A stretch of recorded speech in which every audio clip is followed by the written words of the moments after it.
তুই না আমার সাথে কথা বল প্লিজ। আমি তোর মতো কাদের সঙ্গে কথা বলতে চাই না। তুই আমার উপর রাগ করে আছিস তো? আমি তো কথা দিচ্ছি, আজকে আমি দাদুকে বিয়ের কথা বলবোই। এ কথা কত বলবি?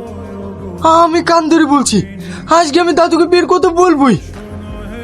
এবার তো কথা বল। ঠিক আছে, আজ যদি তুই বিয়ের কথা বাড়িতে না বলেছিস, তোর সামনেই আমি কালো পাগলাকে বিয়ে করব। পল্লবী, আমার শোনা, রাগ করে থেকো না প্লিজ, একবার তাকাও। তোমাকে বললাম না তুমি এখান থেকে যাও, আমার কাছে ডিস্টার্ব করো না। তুমি কোনো চিন্তা করো না, আমি তোমার সব কাজ করে দিছি। এইবার তো কথা বলো। হ্যাঁ, এইসব তো করতে পারবই, শুধু বিয়ের কথা বাড়িতে বলতে পারবো না। আজ আমি কাপড়ের দিব্যে কেটে বলছি, না মানে সব কিছুর দিব্যে কেটে বলছি, আজ আমি দাদুকে বিয়ের কথা বলবোই। আর যদি না বলিছো, তোমাকে আমি কুকুর কচা করে খাজবো। ঠিক আছে, ঠিক আছে, তাই হবে।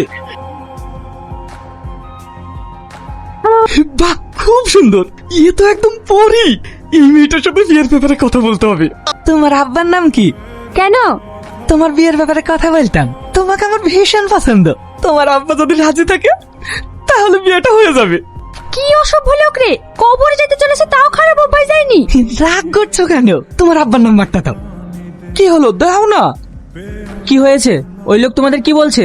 দেখেন না, ওই লোকটার অভ্যাস ভীষণ খারাপ। প্রত্যেকদিন টিউশন টাইমে এসে দাঁড়িয়ে থেকে, আজ আবার জোসনাকে বলছে ওকে বিয়ে করবে। কি? ঠিক আছে, তোমরা যাও, আমি দেখছি। শালা চুষে খাওয়া আমের মতো দেখতে, আর এখনো মেয়েদের মতো লোভ যায়নি।